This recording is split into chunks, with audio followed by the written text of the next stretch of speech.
Nous allons voir dans cette vidéo la notion d'action et de force pour la classe de seconde.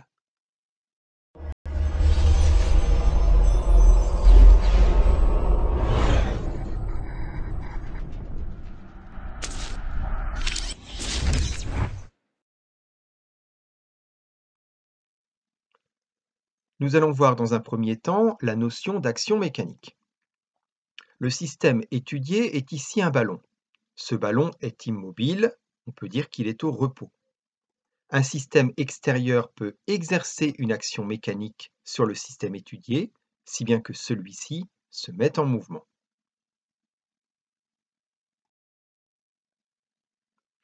Mais une action mécanique peut faire autre chose. Le système étudié est cette fois-ci déjà en mouvement. Une action mécanique peut faire en sorte que le système change de trajectoire.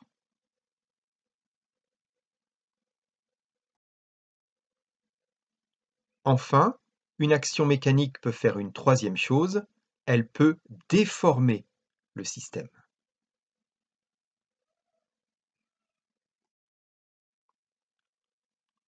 En résumé, une action mécanique peut mettre en mouvement un système, modifier le mouvement du système ou déformer le système.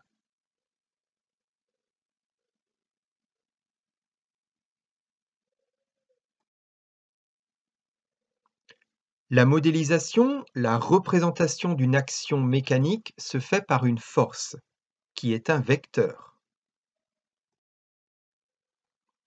Prenons un cas concret.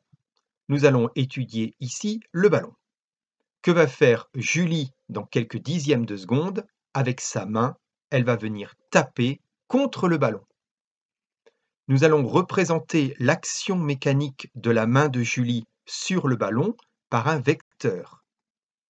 Et ce vecteur est la force exercée par la main de Julie sur le ballon.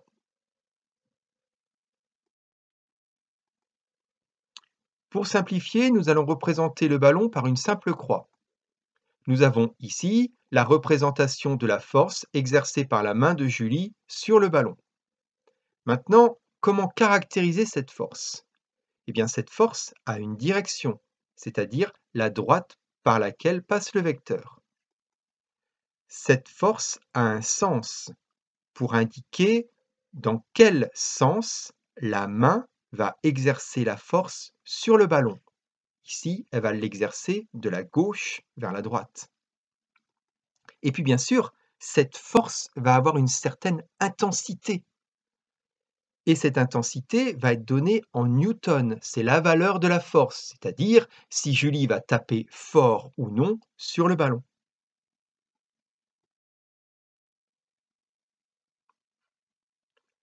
Une action mécanique peut se faire de deux façons. Elle peut se faire à distance ou de contact. Pour voir la différence, c'est très simple.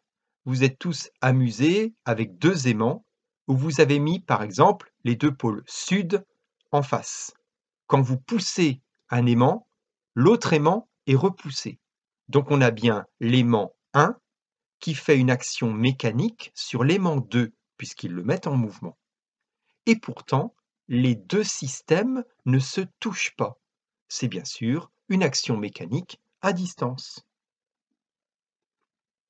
En revanche, si ici la personne pousse le caddie, la personne, c'est le système extérieur, met en mouvement le caddie, le système étudié, mais il y a un point de contact, les mains sur le caddie. Donc cette fois-ci, c'est une action mécanique de contact. Nous allons voir maintenant le principe des actions réciproques qui porte aussi le nom de troisième loi de Newton.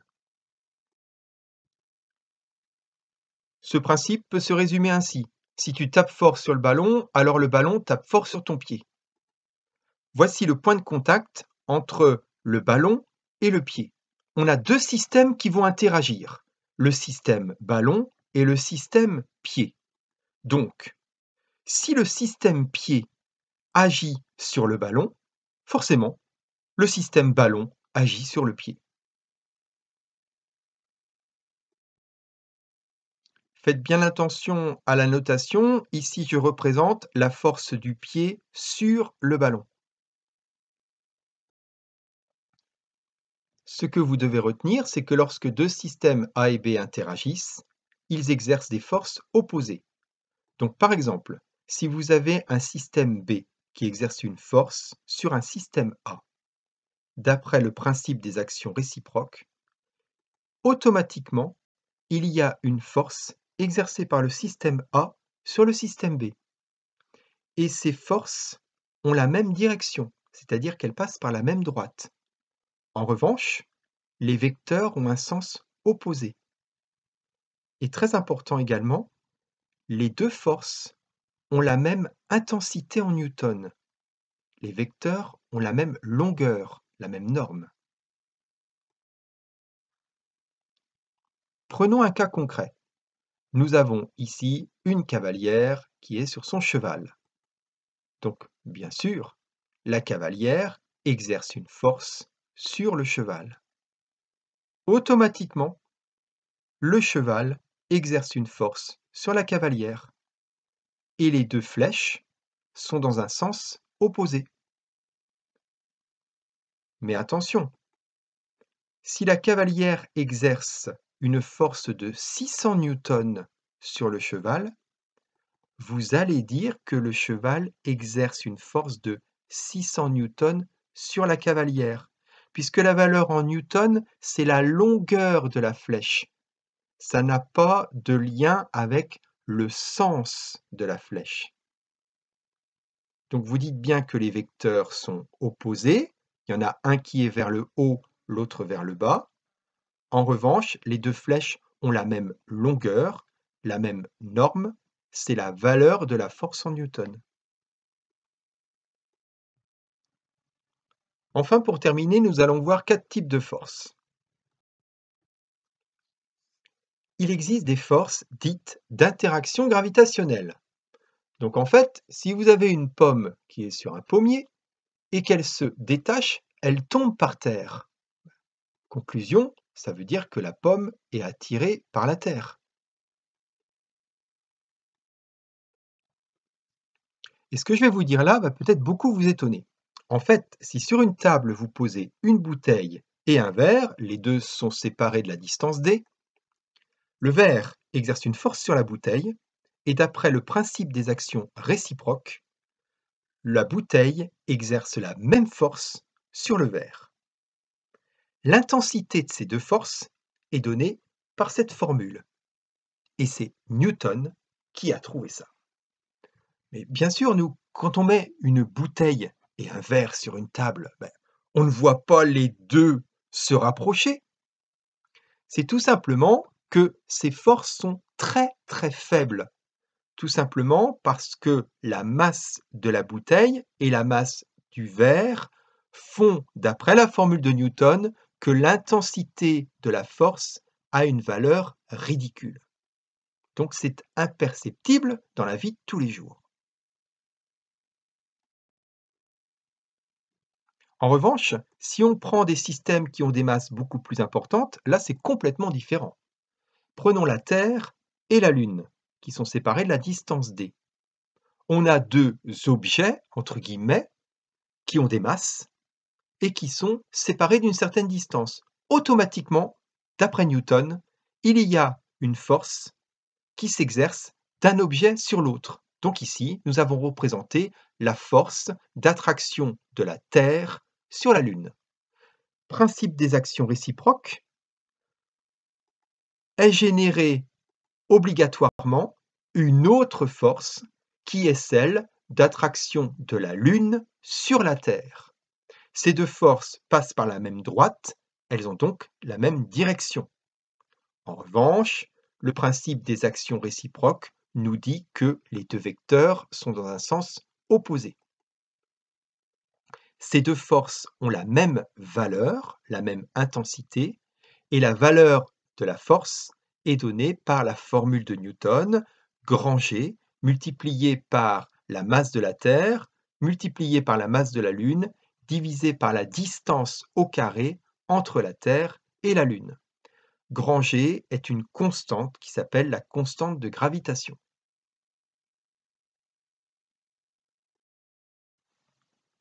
Il existe un deuxième type de force très célèbre qui s'appelle le poids. Le poids, lui, intervient quand on est sur ou à proximité d'un astre. Ici, par exemple, la Terre. Donc, si on se trouve ici, on est soumis à une force qui va nous attirer vers le centre de la Terre. Si on se trouve là, la force est orientée comme ceci. Alors attention à cette représentation un petit peu trompeuse. Ce que vous devez retenir, vous, on va zoomer sur le rectangle rouge. Si on a une personne qui est à la surface de la Terre, cette personne a une certaine masse m en kilogrammes. Elle est soumise à une force qui est verticale et qui est dirigée vers le bas. Cette force, c'est le poids et en fait, c'est exercé par l'astre sur l'individu ou sur n'importe quel objet. Pour trouver la valeur de cette force, on va utiliser la formule P égale m multiplié par g de l'astre. M, c'est bien sûr la masse du corps en kilogrammes et g, c'est un nombre caractéristique de l'astre.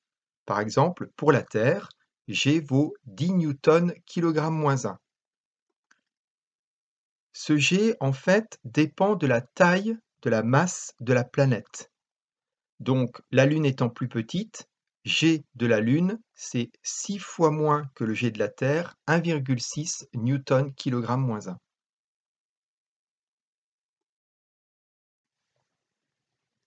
Le troisième type de force que nous allons voir, c'est la force exercée par un support. Le support considéré ici sera une table. Sur cette table, nous allons poser une bouteille qui a une certaine masse notée MA. Nous sommes à la surface de la Terre, donc bien sûr, cette bouteille d'eau est soumise au poids P, une force qui est verticale dirigée vers le bas. Donc, la bouteille appuie sur la table, sur le support, avec une force dirigée vers le bas. Principe des actions réciproques, le support, lui, agit sur la bouteille avec une force qui est opposée et dans la même direction.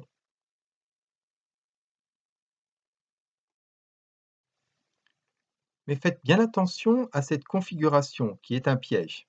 Cette fois-ci, le support est penché.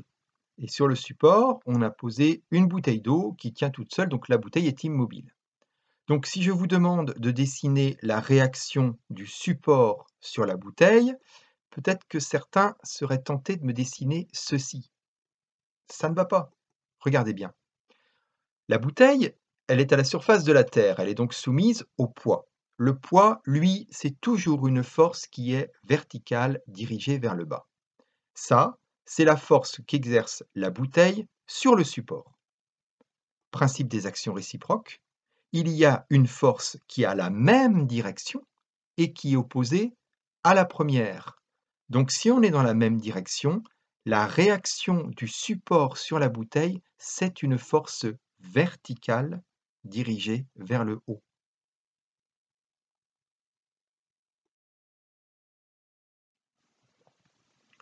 À retenir, le support s'oppose à l'action du système qui s'appuie sur lui.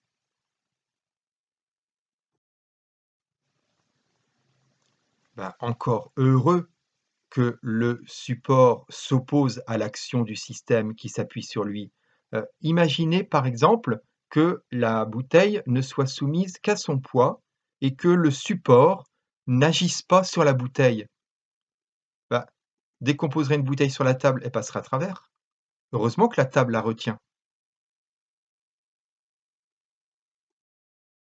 Enfin, le quatrième type de force que nous allons voir, c'est une force exercée par un fil. Comme exemple, on va prendre un feu tricolore qui est fixé par deux câbles, deux fils.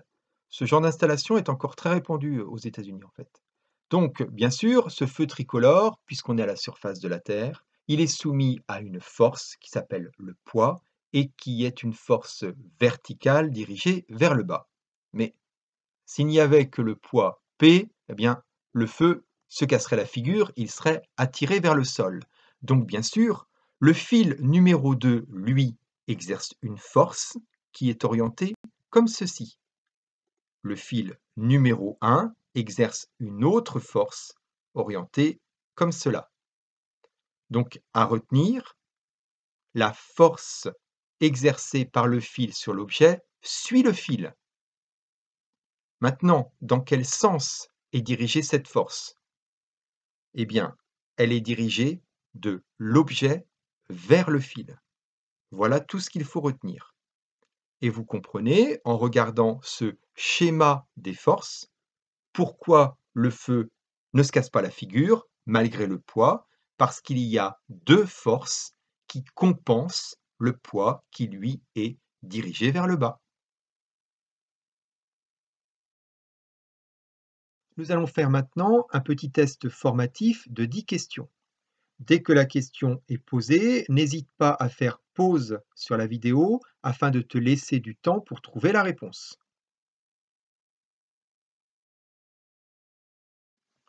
Question numéro 1. L'unité de la valeur de la force est A. Le kilogramme, B. Le pascal, C. Le newton.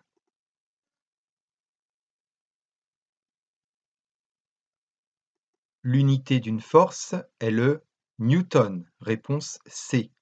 Attention, l'unité de la masse est le kilogramme, l'unité de la pression, c'est le pascal.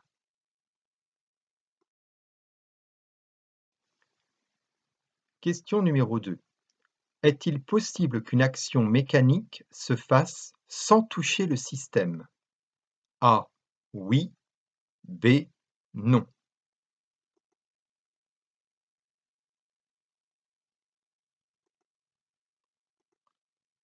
La réponse est A. Oui. Par exemple, quand vous lâchez un objet d'une certaine hauteur, il tombe, il est attiré vers la Terre. Pourquoi? Parce que la planète Terre fait une action mécanique sur l'objet que vous venez de lâcher, et cette action mécanique se fait sans toucher le système. C'est une action à distance.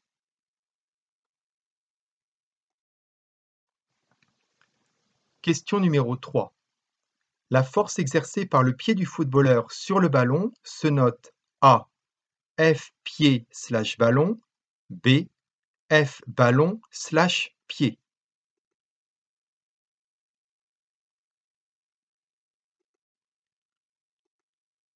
Cette force se note A. F pied/ballon. Attention, puisque c'est une force, on la note par un vecteur, donc il ne faut pas oublier la flèche sur le grand F.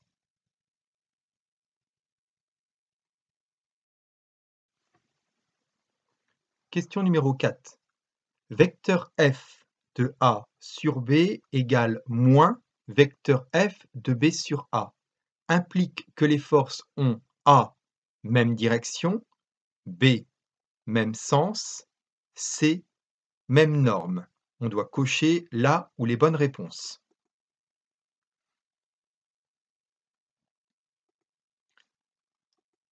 Alors, cela signifie que les deux forces ont la même direction, c'est-à-dire qu'elles passent par la même droite, qu'elles ont la même norme, donc la même valeur en newton, mais attention, elles n'ont pas le même sens, puisqu'il y en a une qui va dans un sens et l'autre qui va dans le sens contraire.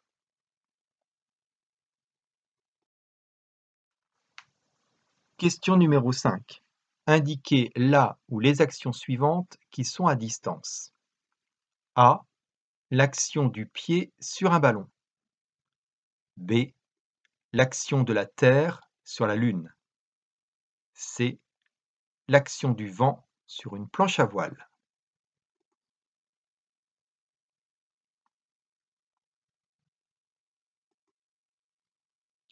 Pas si évidente cette question-là en fait, donc je pense que tout le monde a coché B, l'action de la Terre sur la Lune. Mais si vous avez coché C, c'est faux, car en fait, le vent, c'est des molécules d'air, et ces molécules d'air viennent taper contre la voile. Ça, c'est une action de contact, ce n'est pas une action à distance. Donc attention.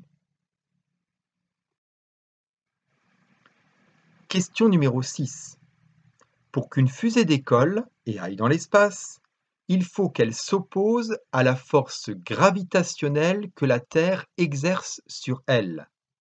A. Vrai. B. Faux.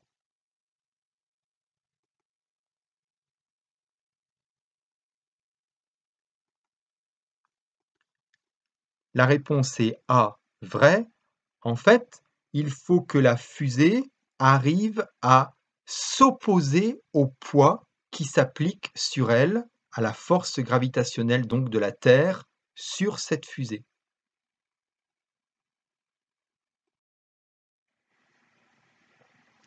Question numéro 7.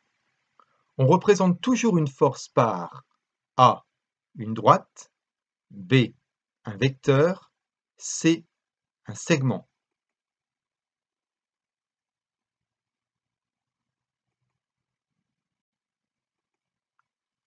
La réponse est B, un vecteur, puisque on doit préciser le sens dans lequel va cette force. On doit préciser la direction et la norme, la valeur de cette force. Donc le seul moyen, c'est d'utiliser un vecteur.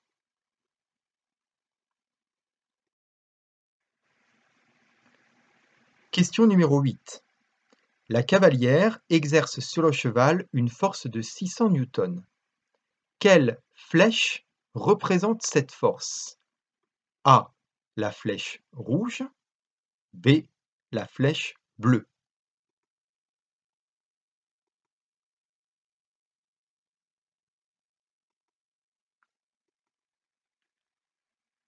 Le poids, c'est toujours une force dirigée vers le bas. La force qu'exerce la cavalière sur le cheval, c'est son poids. Donc ici, c'est A, la flèche rouge. Question numéro 9. La cavalière exerce sur le cheval une force de 600 newtons. Quelle force en newtons exerce le cheval sur la cavalière?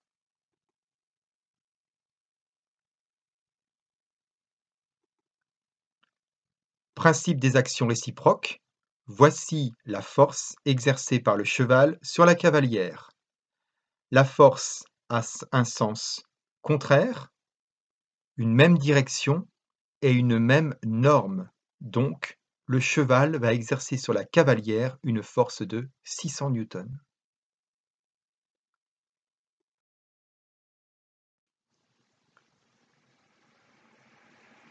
Dernière question, question numéro 10. Une voiture est garée dans une rue en pente. Que représente la flèche rouge? A. La réaction du sol sur la voiture. B. Le poids de la voiture.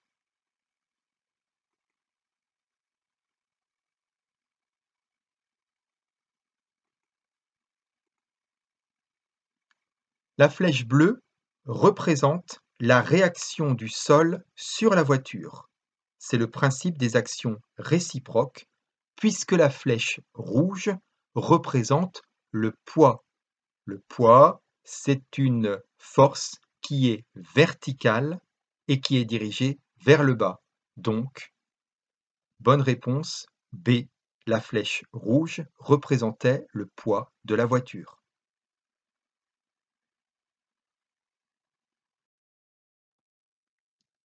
Si cette vidéo vous a plu, n'hésitez pas à lâcher un pouce bleu et à le dire en commentaire. Et puis, abonnez-vous à la chaîne YouTube si ce n'est pas déjà fait. Merci.